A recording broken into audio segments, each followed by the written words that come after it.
Good morning बच्चों। Class 7 में हम मैथ सब्जेक्ट पढ़ रहे हैं। इसके पहले हमने अध्याय 1 कर लिया था। अध्याय 1 की हमारी पूरी प्रश्नावली हो गई थी। अब हमारा अध्याय 2 शुरू होने जा रहा है। तो अध्याय 2 क्या है? भिन्न एवं दशमलव। लेसन का नाम है भिन्न एवं दशमलव। तो ये मतलब प्रश्नावली प्रश्नावली शुरू करने से पहले हम देखते हैं कुछ बातें हम देखते हैं। तो भिन्न, अब जब भिन्न शब्द है, भिन्न है क्या, है ना? तो आपको नहीं मालूम कि भिन्न क्या है। तो भिन्न को दो संख्याओं से लिखकर निरूपित करते हैं। दो संख्याओं को से लिखकर इसको क्या करते हैं? लिखते हैं। एक संख्या को दूसरी संख्या के ऊपर लिखते हैं। एक संख्या को दूसरी संख्या के ऊपर लिखते हैं, है ना? तो अब क्या है जो लिखते हैं उसके बीच में हम क्या करते हैं? एक रेखा खींचते हैं। एक ये ऐसी रेखा खींचते हैं। ये क्या कहलाती है? क्षैतिज रेखा कहलाती है। मतलब आड़ी रेखा हम खींचते हैं। अब भिन्न में क्या होता है? दो, मतलब ऊपर वाली संख्या और नीचे वाली संख्या, दो संख्या रहती है, है ना? जैसे हमने 5/6 लिखा, 5/6 लिखा। जो ऊपर वाली संख्या है 5, वो क्या कहलाती है? अंश कहलाती है। और नीचे वाली संख्या 6 हर कहलाती है। तो जो संख्या हम लिखते हैं तो उसमें जो ऊपर वाली संख्या है वो अंश कहलाती है और नीचे वाली संख्या क्या कहलाती है? हर कहलाती है। और जो क्षैतिज रेखा खींचते हैं तो हम इसको पढ़ते कैसे हैं? 5/6, 5/6। अब भिन्न, तो भिन्न मतलब यहाँ है क्यों? एक है, पहला है उचित भिन्न। उचित भिन्न किसे कहते हैं?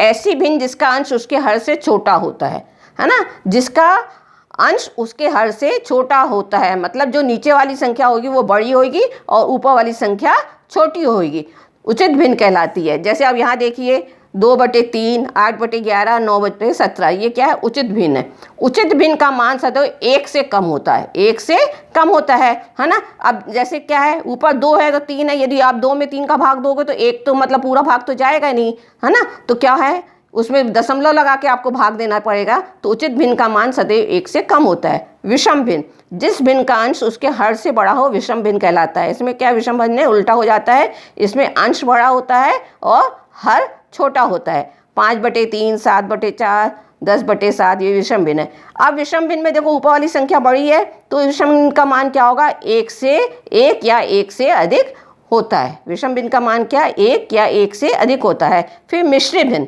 विषम भिन्न संपूर्ण एवं उचित भिन्न का संयोजन होता है। मिश्रित भिन्न को इसका विषम भिन्न और उचित भिन्न का संयोजन होता है। जैसे 2 से ही 1/3, इसको हम कैसे पढ़ेंगे? 2 से ही 1/3, 3 से ही 1/4 जो है ये क्या है? मिश्रित भिन्न है।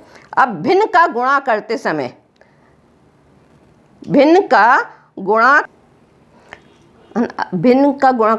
एक बार हम फिर से देखते हैं कि क्या है ना। तो जैसे भिन्न में हम जो शब्द लिखते हैं संख्या, तो ऊपर वाली संख्या अंश कहलाती है और नीचे वाली संख्या हर कहलाती है। उचित भिन्न में क्या होता है? अंश छोटा होता है और हर बड़ा होता है और उचित भिन्न का मान 1 से कम होता है। विषम भिन्न में क्या होता है? उचित भिन्न से उल्टा हो जाता है। इसमें क्या होता है? अंश बड़ा होता है और हर छोटा होता है। विषम भिन्न का मान 1 या 1 से अधिक होता है। मिश्रित भिन्न जो है वो विषम भिन्न संपूर्ण एवं उचित भिन्न का संयोजन होता है। इसे कैसे हम पढ़ते हैं? 2 से ही 1/3, 3 से ही 1/4, ये क्या है? मिश्रित भिन्न है।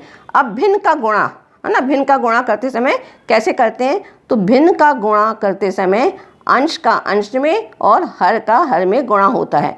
अंश का अंश में मतलब ऊपर वाली संख्या में ऊपर वाली संख्या का और नीचे वाली संख्या में नीचे वाली संख्या का गुणा करते हैं। तो भिन्न का गुणनफल बराबर अंशों का गुणनफल और हरों का गुणनफल। मतलब अंशों का मतलब जो ऊपर वाली संख्या अंश है, अंश में ही अंश का गुणा होगा और नीचे वाली संख्या हर है तो हर में ही हर का गुणनफल होगा। अब इसके बाद हम सम्स देखते हैं मैथ कि कैसे हैं इसके मैथ।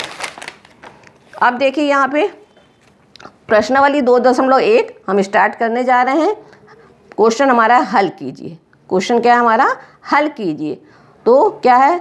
2 - 3/5 मतलब 2 - 3/5, इसको हमको हल करना है। तो कैसे हल करोगे आप? पहले आप हल लिखोगे, ठीक है? हल में क्या लिखोगे? 2 - 3/5।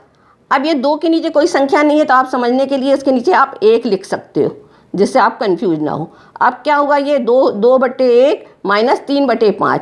अब यहाँ 1 और 5 का हम लघुत्तम निकालते हैं। है ना। 1 और 5 का लघुत्तम निकालेंगे तो 1 5 का लघुत्तम क्या आएगा आपका 5 आएगा। क्या आएगा लघुत्तम आपका 5 आएगा। ठीक है, 1 और 5 का लघुत्तम 5 आएगा। अब इसको आगे कैसे करते हैं बच्चों, ये देखो।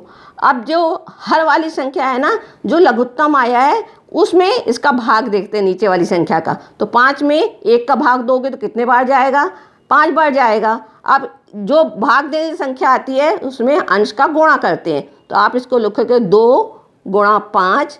ठीक है, ये आपका 1 हो गया। फिर बीच में माइनस का साइन है, माइनस लगाओगे आप। फिर 5 में 5 का भाग दोगे 1 बार जाएगा।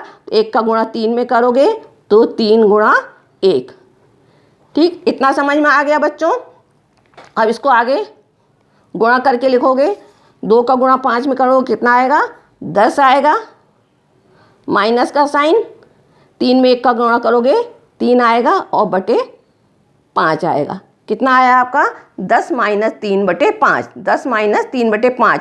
10 में से 3 को क्या करना है, हमको घटाना है। तो घटा के कितना आएगा आपका, 10 में से 3 को घटाओगे तो आपका आएगा 7 बटे 5। आंसर आपका आया 7 बटे 5। इतना समझ में आ गया बच्चों आपको। ठीक है, अब इसके आगे वाला करें।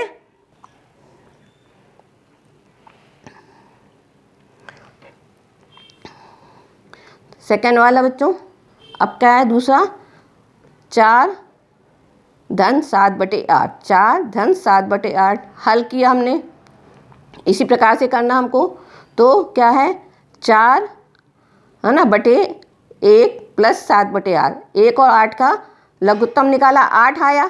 ठीक है, फिर जैसे ऊपर किया था 1 का 8 में भाग दिया 8 बार गया। 4 में 8 का गुणा करोगे। ठीक है, फिर प्लस का साइन लगाओगे। फिर 8 में 8 का भाग कितने बार जाएगा, 1 बार जाएगा। इस 8 को 1 का गुणा किस में करोगे, 7 में करोगे।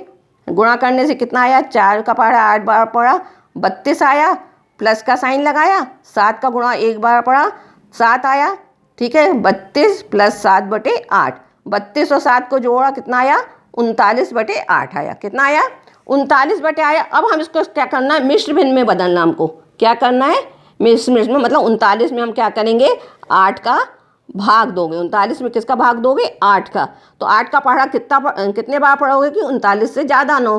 तो 8 एकम 8, 8 दूनी 16, 8 तिया 24, 8 चौको 32, 8 पंजे 40। 40 ज़्यादा है तो कितने बार जाएगा, 4 बार जाएगा। 8 चौको 32, 8 चौको 32। अब इसको माइनस करेंगे, 9 में से 2 गया 7। तो अब इसको कैसे लिखेंगे, 4 सही 7 बटे 8 ऐसे लिखेंगे। 4 सही 7 बटे 8। तो आंसर आपका आएगा 4 सही 7 बटे 8। तो बच्चों ये आपको दोनों समझ में आ गए होंगे।